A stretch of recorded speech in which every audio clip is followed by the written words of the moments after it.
Andrew Gosden is an intelligent 14-year-old and he disappeared 2 weeks ago.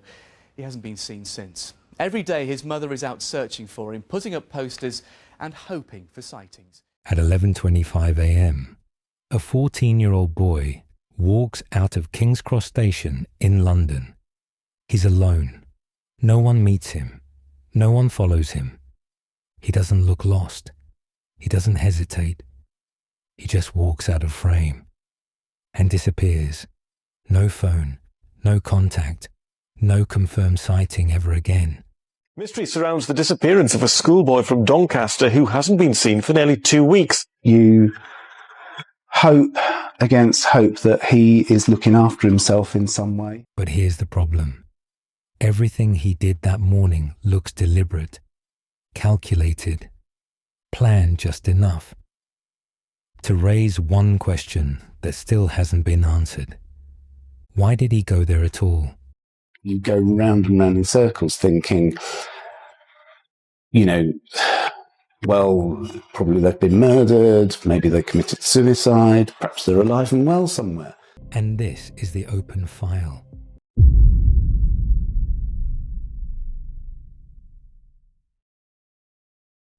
Andrew Gosden wasn't the type of kid who vanished. That matters, because most disappearances start with instability, arguments, behavior changes, isolation. But Andrew, none of that was there. He was quiet, intelligent, predictable. Andrew's only 14, but he looks even younger.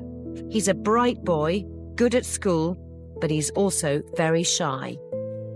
The kind of kid who followed routine without being told. Perfect attendance at school, top of his class. A homebird, according to his family. Someone who didn't just leave without saying where he was going, which makes what happened on September 14th, 2007, immediately wrong. Today, a 14-year-old boy is missing and his mum and dad need your help. Andrew went to school one morning and he's not come back. Someone, somewhere, knows where he is. And it could be you. That morning starts slightly off. He struggles to wake up. He's irritable, unusual, but not alarming. At 8:05 a.m, he leaves the house in his school uniform, exactly like every other day. A family friend sees him walking toward the bus stop. Everything looks normal, but it isn't. Because instead of getting on that bus, Andrew changes direction. And this is where the timeline breaks. He walks to a cash machine, withdraws £200, almost his entire account. That's not impulse, that's a decision. And it raises the first real question. Why would a 14-year-old need that much cash on a school day? Then he does something even stranger. He goes back home, quietly. No one's there. He puts his school uniform in the washing machine. Not on the floor, not hidden, placed, deliberate. Then he changes clothes, black jeans, Slipknot t-shirt, takes his PSP, wallet, keys, and leaves again, for the last time. And this is where the details start working against each other.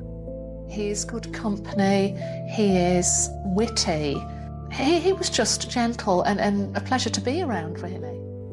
Because for someone who just withdrew £200 and is clearly going somewhere, he leaves things behind. About £100 in cash stays in his room. He doesn't take a jacket. He doesn't take his PSP charger. No bag packed for staying overnight. No phone. No passport. So what was the plan? Because this doesn't look like running away, but it doesn't look like a day trip either. We just made an assumption that Andrew had come in from school and was either in his room or in our converted cellar room, and we just called him for tea, and then we realised that he wasn't in the house. Andrew walks to Doncaster train station, buys a ticket to London. One way, the clerk tells him. A return ticket cost just 50 pence more, practically nothing. But Andrew refuses. He insists on a single. And that's not a small detail, because that's a choice. A conscious rejection of coming back the same way. Now that doesn't mean he planned never to return, but it does mean he didn't plan to come back like this. At 9:35 a.m., he boards the train, sits quietly, plays his PSP. No phone calls, no messages, no interaction, just waiting. And that creates another problem, because if he was meeting someone, there's no evidence of communication, no online accounts, no email, no chat history, no gaming connections, nothing. Investigators checked everything: school computers, library access, even his PSP's connection logs. Nothing. So if someone was waiting for him in London, how did they arrange it? Boarded a train just after 9:30 a.m. and arrived at London's King's Cross around 11:20. It wasn't until 6 p.m. that night that Kevin and his family realised that Andrew was missing. 11:20 a.m. The train arrives at King's Cross. 5 minutes later, he walks out of the station, captured on CCTV, alone. No hesitation, no confusion. He looks like he knows exactly where he's going. And then, he's gone. Because from this point forward, there is nothing confirmed. No camera, no witness, no transaction, no signal, nothing. And that's not normal. King's Cross is one of the busiest areas in London. People everywhere, cameras everywhere. For him to vanish completely, something has to interrupt the timeline. The question is, what? The investigation didn't lock onto London immediately. That matters more than it sounds. Police initially thought he'd gone missing locally, which means critical time was lost. Sometimes putting in 15-hour days, just walking, chatting to general public, staff in the museums or any places where I know he's likely to have been that he enjoys coming to. CCTV in London, not reviewed properly for weeks. By the time they found footage of Andrew leaving King's Cross, most surrounding footage was gone, overwritten. That creates a blind spot. And inside that blind spot, anything could have happened. There were reported sightings, dozens, but most don't hold up.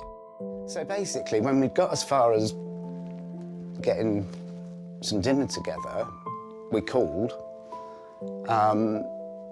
Couldn't get an answer. Thought, oh, he can't hear us, he's got earphones in or something. So, then obviously we looked in the usual rooms, couldn't find him.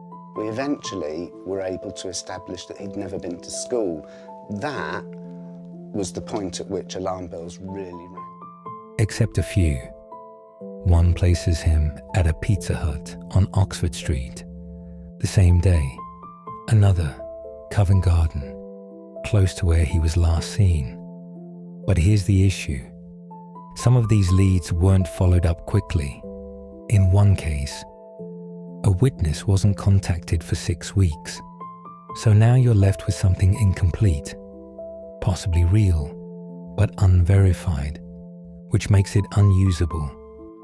Tell me about the ear. It's about as significant as a birthmark, but he's got just an unusual shape on his right ear. I mean, you must have thought about this so many times over the years, but can you think of any reason at all why he would have gone? Honestly, we had absolutely no idea. Nothing. One theory, he went sightseeing. He liked London, museums, exhibitions. But that doesn't explain the one-way ticket, or the cash withdrawal, or the secrecy. Another theory, he went to a concert. Bands he might have liked were playing that night, walking distance from King's Cross. But there's no evidence he attended, no photos, no witnesses, nothing. Then there's the idea he was meeting someone. But again, no digital footprint, no contact, no setup. So how do you meet someone in London without ever communicating? Everything in this case comes back to one moment, when Andrew chose not to get on that bus, because everything after that follows intention. He withdrew money, changed clothes, bought a one-way ticket, travelled alone, arrived with purpose.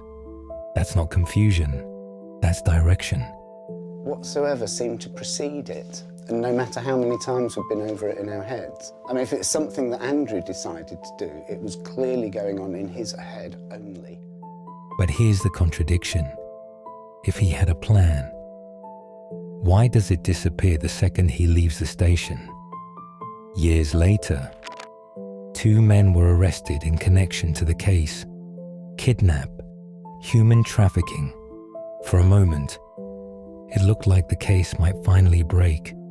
Devices seized, evidence reviewed. But eventually, both were cleared. No connection, no answers. So everything loops back. King's Cross, 11:25 a.m. A boy walking out of a station, like he knows exactly where he's going. And then, nothing. No confirmed movement beyond that point, which means one of 2 things happened. Either he reached his destination and something went wrong there, or he never made it and something happened in the space between the station and wherever he was heading. Because this case isn't built on chaos, it's built on decisions. A decision to leave, a decision to take money, a decision to buy a one-way ticket, a decision to go to London, without telling anyone why.